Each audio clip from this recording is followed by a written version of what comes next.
Chattanooga, we're at it again. For the 5th year in a row, you voted us best of the best criminal and DUI law firm. And finalists for best law firm and best personal injury firm. Thank you for the love, Chattanooga. We won't let you down. Our family has been creating jewelry since 1986, each piece unique with a story all its own. I'm Rick Terry with Rick Terry Jewelry Designs. I'm a jeweler, and I want to be your jeweler. We're grateful that you chose us to be Knoxville's best jeweler. My family and staff look forward to serving you. So please come see us. Kingston Pike and Campbell Station Road in the heart of Farragut and downtown on Gay Street, right next to the Tennessee Theater. Who's this guy? Hello, wizard. The Dave Hooker Show. Who? A presentation of Off the Hook Sports. What? YouTube, Apple, Spotify, and the free Off the Hook Sports app. Back to Dave Hooker. How's your dog doing? He is good. He is with my friends, so he's going to be excited when we come home tonight. That was actually a rhetorical question. Is your dog suffering from digestion issues, or is it suffering from anxiety or possibly even arthritis like my dog? Well, you need to go to crafttreats.com. Again, crafttreats.com. Use the promo code Off the Hook. That's the promo code Off the Hook. And you get 20% off. Your dog will be doing better. Even Caleb's dog, who I'm really not that concerned about. But go to Craft That Treats. was an awkward pause, okay? You stopped for a minute. Yeah, it's to bring people in, not get information about your dog. Crafttreats.com. Again, crafttreats.com. Use the promo code Off the Hook. Oh, Lord. How is your dog doing? He's probably suffering from anxiety because his parents are partying it up in Lower Manhattan or Upper Manhattan. No, we're in Midtown right now. Yeah, wherever. I don't know. Well, I was down in Lower Manhattan yesterday. I went to the oldest tavern in New York City from 1762. And oh, really? Yep, and went by Federal Hall. And for those who don't know, Federal Hall is where John Peter Zinger won the landmark case in the 1730s that allowed him to write critical things about the governor of New York, basically the precursor to the First Amendment. So thanks to him, Dave and I get to talk trash about Danny White and Josh Heupel without being sued. Yes, and we get to say Peter Zinger. Yeah. Which in and of itself is definitely a win. So Josh Heupel has been named to a list on 247. I guess the list season has already begun, and he has been listed as a top 10 football coach in the nation. Now, there's no real parameters put around this list that I can tell, other than that they're just ranking the coaches. It's not based off age, which I would certainly take into account when we move forward and we start talking about other coaches that I want to delve into. But just when I first throw that at you, or as you first threw it at me, Heupel, who's rated number 10, is he a top 10 coach in the nation? What is your first response to that? My first response is, I think right now, yes. Believe it or not, yes, I do. And I was looking at his list, and I was trying to figure out who would be ahead of him. He doesn't have a top 10 resume in the nation. He doesn't. We can agree on that. But are there more than 10 coaches I would take over Josh Heupel if I were starting a football program tomorrow? No. Okay. Well, let's get into it now. It's Four Downs, brought to you by AndyMasonRealEstate.com, saving you thousands. AndyMasonRealEstate.com. Four Downs. 4 questions. 4 answers. The Dave Hooker Show. Four Downs. A presentation of OffTheHookSports.com. Be sure to click that like button. If you haven't subscribed yet, do that. AndyMasonRealEstate.com. Over 40 years of experience will save you thousands. Best customer service. And how about the best service and prices in the biz? AndyMasonRealEstate.com. All right, so 4 questions about Josh Heupel and where he should rank among the top 10 coaches. Well, it's no great surprise that Kirby Smart and Nick Saban are ahead of him. I think you would expect that. Kirby Smart is number 1 in the nation, followed by Nick Saban, who's number 2. Do you have any sort of argument with that whatsoever after what Kirby Smart has done over the past couple of years in particular? No, not at all. Those are clear cut the top 2 coaches. I think it's right to even have Kirby Smart number 1, and people think that's crazy, but he just won 2 national championships, and Nick Saban is copying Kirby Smart with what he's going for on offense this year. So I think Kirby Smart's easily number 1 and Nick Saban's number 2. I agree. And I thought Nick Saban, his defense underwhelmed a little bit last year as well. So I think there's that factor, and Kirby Smart's defense lost a lot and came back even better. So I will say that I think Kirby Smart is a notch above, and then it's a step down to Nick Saban. I know it sounds crazy to say that, but now if you want to go off resume, obviously we're having a totally different conversation. So that's first down. I got no problem with Smart being ahead of Saban. Second down, who is the top in the SEC other than Smart and Saban? In other words, would you take Brian Kelly over Josh Heupel? You've already said you would take Josh Heupel. I'm very, very close. I'm 55%, 45%, but I would take Brian Kelly because I think that Brian Kelly has accomplished more. I think what he did at Notre Dame is undervalued because I don't think you realize how much constraint you have as a head coach there. So right now, I would take Brian Kelly over Josh Heupel. We're probably having a way different conversation in 5 years as Brian Kelly would be close to retirement. And I think Josh Heupel's star will continue to rise. But right now, I would take Brian Kelly over Josh Heupel. You said you would have Josh Heupel in the top 10. So would you have Kelly over Heupel, just to make sure? No, I'm actually with you. I would have Kelly. I would have Brian Kelly over Josh Heupel. Okay. I got my rankings confused, and I kind of put words in your mouth. Sorry about that. No, yeah, no, that's fine. Brian Kelly. Not only would I take Brian Kelly over Josh Heupel, I think there's a possibility that Heupel's a better coach. I do. I'm with you. I'm a little close, and I lean towards Brian Kelly. I'm pretty convinced that when they're both retired, Brian Kelly will walk out with a better resume. And I say that because, look, again, he's a coach with more than 4 brain cells at LSU, and that's all you need to win a national championship at LSU. And so I think that Brian Kelly is going to win a lot there. I drove the Brian Kelly train, Dave, just so you know, when Tennessee fired Philip Fulmer, I was big on them hiring Brian Kelly that year. Mike Hamilton went for the splash in Lane Kiffin. Lane Kiffin bolted the next year. Brian Kelly went undefeated at Cincinnati and then got hired at Notre Dame. And I thought Tennessee really missed the boat in not hiring Brian Kelly then. You've mentioned that before, and I've thought about it. I still would have taken Lane Kiffin over Brian Kelly, but I didn't know that Lane Kiffin was going to leave after a year, obviously. And I didn't know, and I don't think Mike Hamilton knew that he was going to run afoul of the NCAA because he had been an NFL coach. So I didn't think that those two things you were proven right in retrospect. At the time, though, because I hate it when people say, "Oh, as I look back, hindsight 2020, and I would have done this." I believe you would have hired Brian Kelly. I want to be honest. I would have still hired Lane Kiffin over Kelly. But again, hindsight, you were absolutely correct.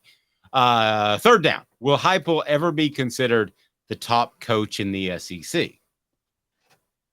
Now, we're assuming that he stays at Tennessee, let's say until 2030. Everything's going well.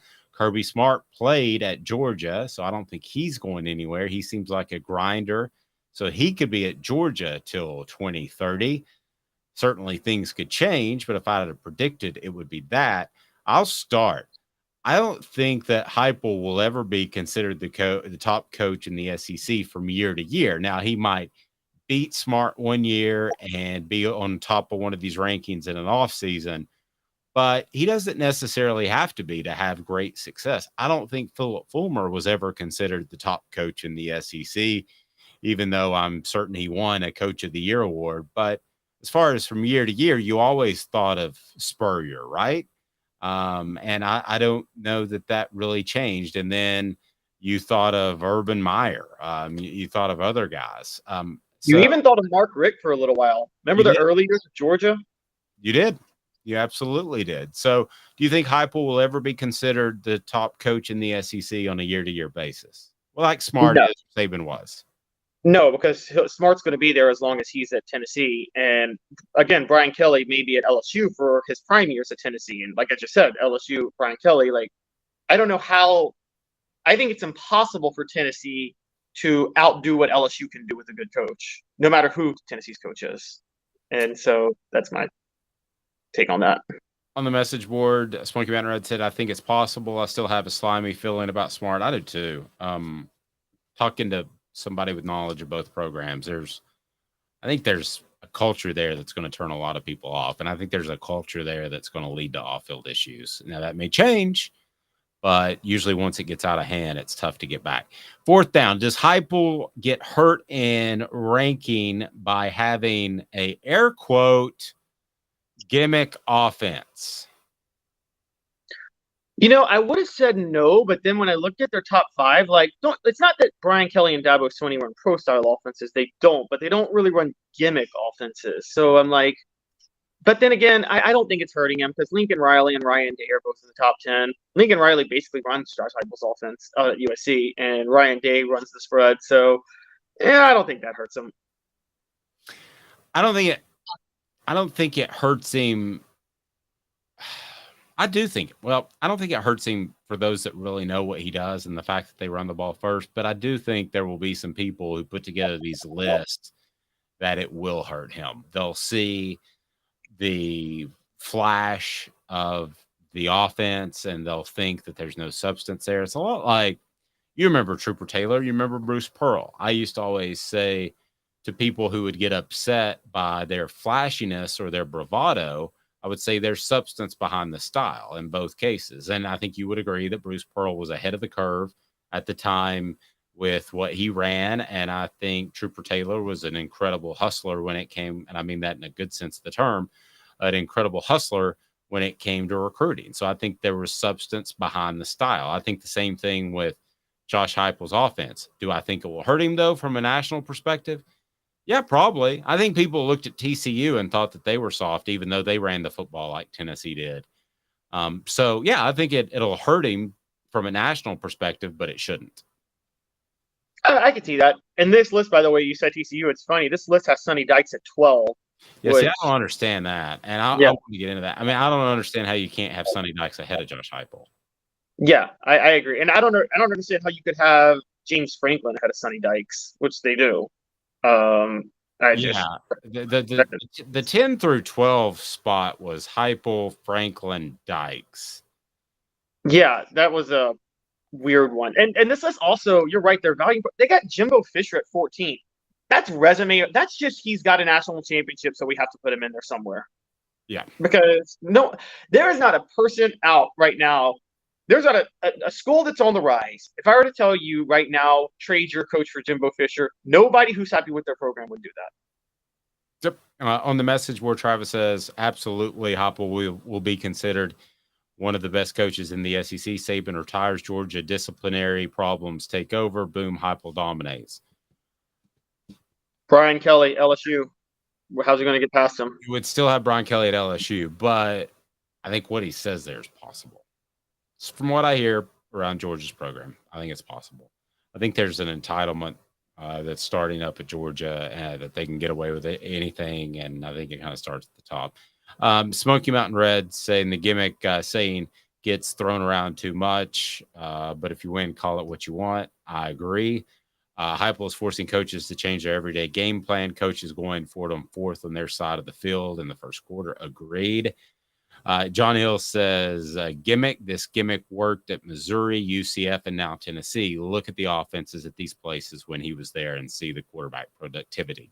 I completely agree with everything you're saying, John, but the simple fact is there's too much football on for everybody to watch. So when you have a national columnist put together these sorts of lists and rank coaches in the SEC, and he's not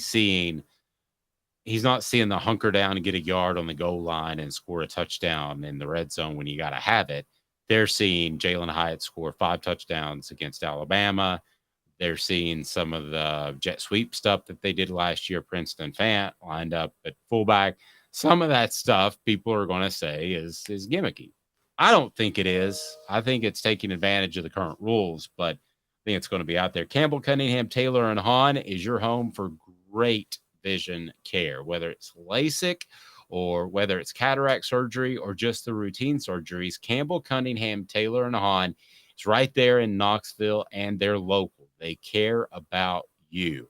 They are fantastic. Campbell, Cunningham, Taylor, and Hahn. Certainly check them out. They're your eye vision center, no matter what you need. We absolutely love them. And thank you to City Heating and Air Conditioning, cityheatandair.com. Integrity matters. I want to remind everybody that anybody that you see on our website or you see as a part of the show are advertisers that we support if we need their services or already do business with. And that means a lot in what we do. So we appreciate them. City Heating and Air Conditioning, integrity matters, cityheatandair.com. And that's the show. Have a fantastic day, everyone. Tomorrow will be Josh Ward. We look forward to that. And Caleb Calhoun has scouted out New York City. He's ruled the town. He is the Frank Sinatra of Off the Hook Sports, because if he can do it there, he can do it anywhere. This has been a